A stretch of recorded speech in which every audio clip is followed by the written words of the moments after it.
story of the little monk selling stones.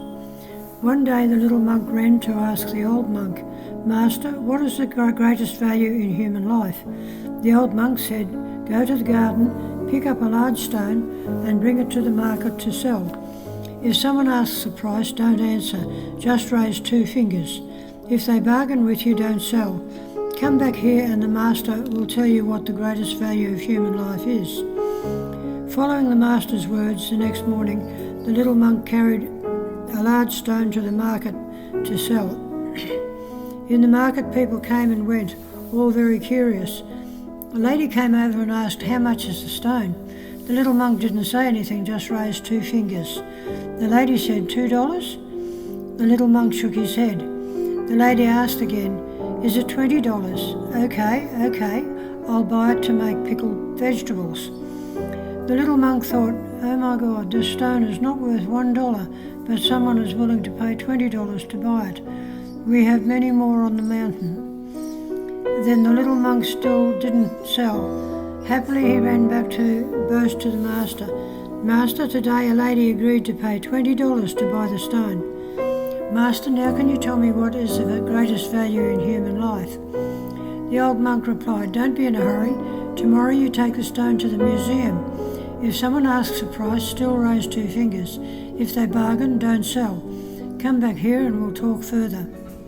The next morning in the museum, a group of people curiously gathered around, whispering, "It's just an ordinary stone. I don't know what value it has that it's placed in the museum. If it's placed in the museum, it must have its own value. We just don't know it yet." At that moment someone stepped out of the crowd and loudly asked the little monk, "Little monk, how much is this stone?" The little monk didn't say anything, raised 2 fingers again. The person said, $200? The little monk shook his head. The person said again, "Okay, $2,000. I'll buy it to carve a Buddha statue." The little monk was shocked. He still didn't sell and carried the stone back to the mountain to meet the master. "Master, today someone offered $2,000 to buy the stone. Now you must tell me, what is the greatest value in human life?" The old monk laughed loudly and replied, "Tomorrow, take a stone to the antique shop. Still do the same. If someone offers a price, don't sell. Come back here.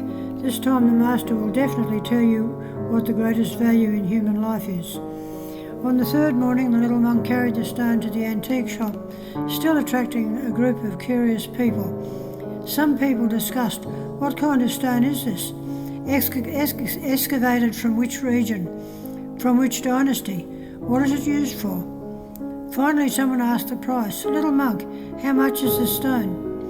The little monk still didn't say anything, just raised 2 fingers. $200,000? The little monk was shocked, mouth agape. "Huh?" The other person thought he had offered too low a price, making the little monk angry. Immediately corrected, No, I mean 200,000. 200,000. The little monk heard that and immediately hugged the stone, ran quickly back to the old monk, panting and saying, Master, this time we're going to be rich. Today someone offered $200,000 for the stone. Now can you tell me, what is the greatest value in human life?" The old monk stroked the little monk's head, benevolently said, "Child, the greatest value in human life is like this stone. If you sell yourself in the market, you're worth only $20. If you put yourself in the museum, you're worth $2,000. But if you put yourself in the antique shop, your value will be $200,000. Different foundations, different positions. The value of human life will be completely different."